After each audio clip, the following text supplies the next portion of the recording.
Sinbad and Princess Amara, a bond beyond the battlefield.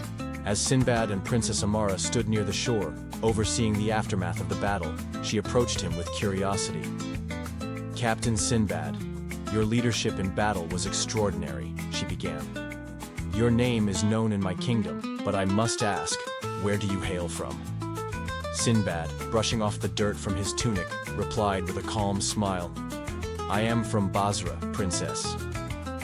Amara froze for a moment, her eyes widening in surprise. "Basra," she repeated. "Then, are you the Sinbad of Basra, the renowned merchant whose tales and ventures have reached every corner of the known world?" Sinbad gave a modest nod.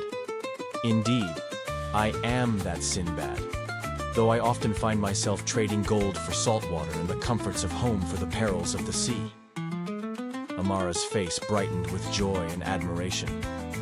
"To think I would meet the legendary Sinbad in the midst of such chaos. My father has spoken highly of your wisdom and courage. This is truly a meeting I will not forget." With the pirates subdued and the merchant ship repaired, Amara convened with Sinbad and her officers to decide the next course of action. "One of our Dhruv ships," Amara began, "will return to the kingdom with the rescued merchant ship and the captured pirates.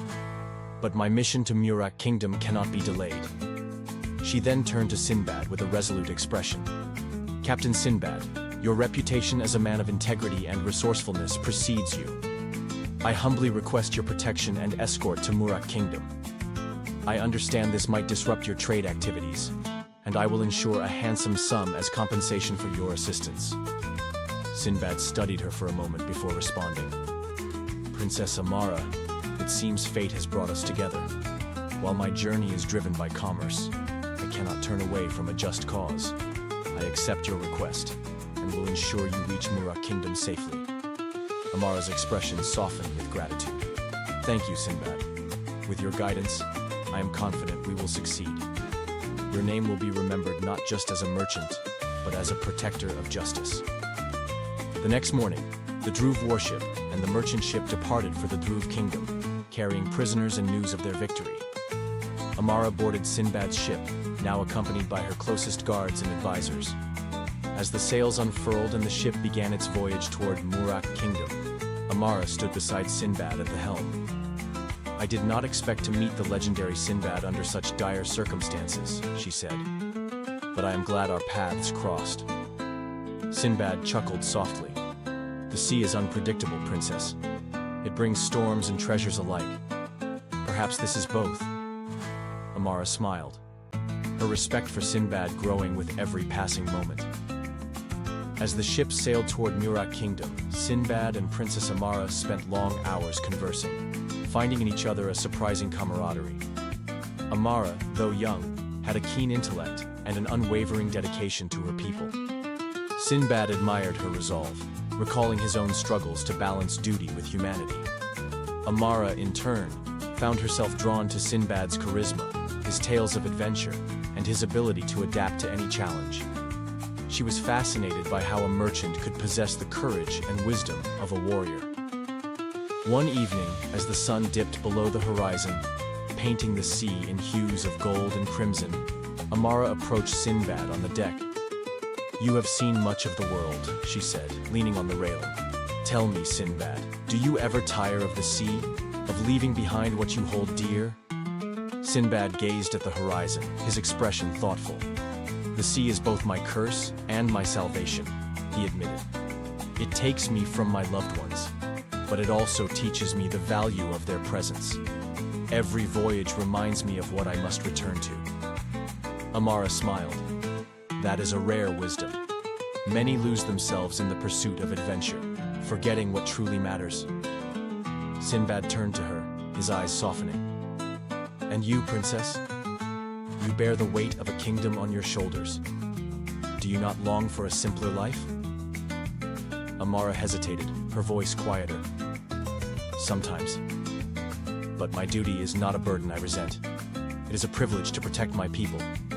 Yet, it is lonely. Few understand the sacrifices it demands."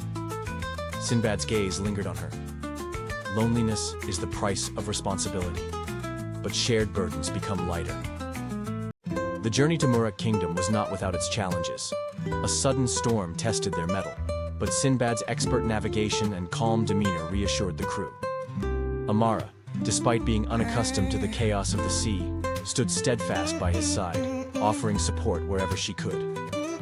In these moments of adversity, their bond deepened. Sinbad admired her courage and grace under pressure, while Amara marveled at his resilience and leadership.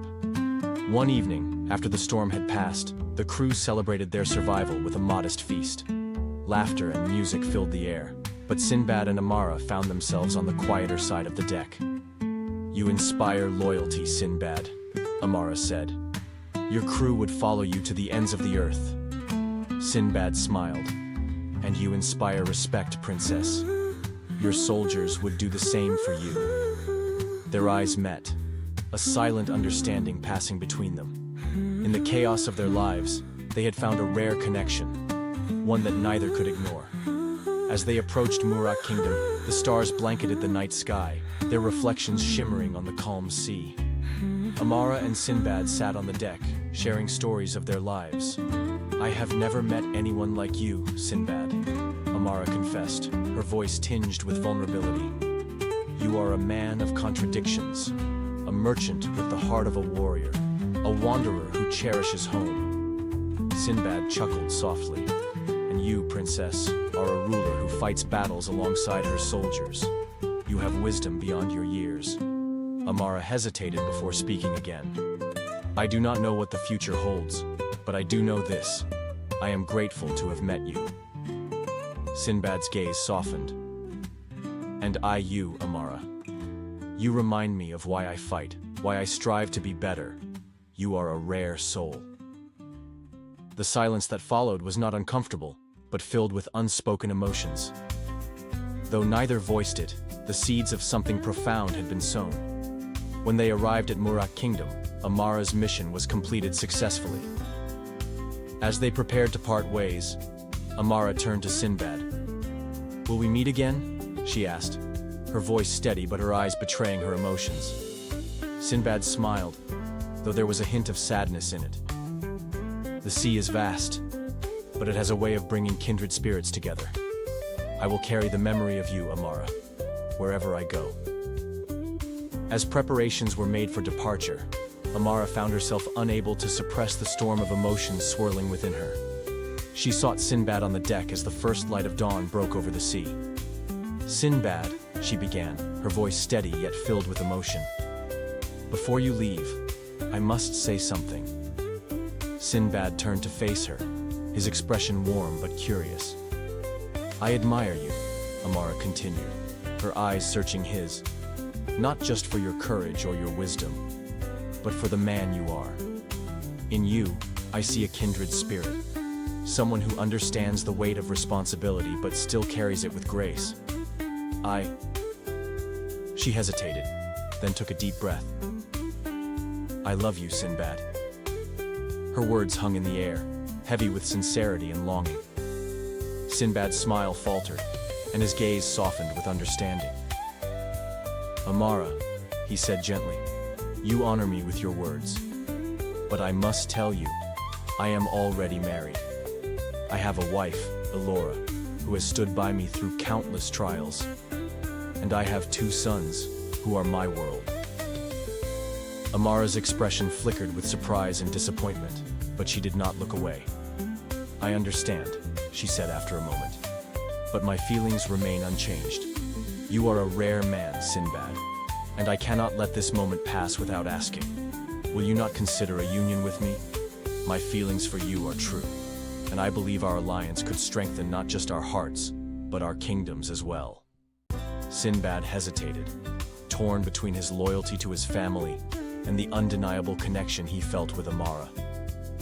"Amara, I cannot ignore the bonds I have already formed, but your words are not easy to dismiss. If this is your wish, I will return with you to Dhruv Kingdom. I must speak with your father, the king, and ensure that any decisions made are with honor and respect for all involved." Amara's eyes brightened with hope, though she remained composed. "Thank you, Sinbad. Whatever comes of this, I will cherish the time we have shared. Princess Amara's confession has changed everything. As Sinbad stands at the crossroads of honor and emotion, his next choice will shape not only his fate, but the future of two great kingdoms. Will he follow his heart, his duty, or is there another path? Don't miss the next emotional chapter of Adventures of Sinbad. Subscribe now and turn on notifications to witness how this legendary tale unfolds. Like, share, and comment to be part of Sinbad's greatest decision yet. The sea has brought them together, but will it tear them apart? Until next time, adventurers, may your sails be strong and your hearts be brave. See you on the next voyage.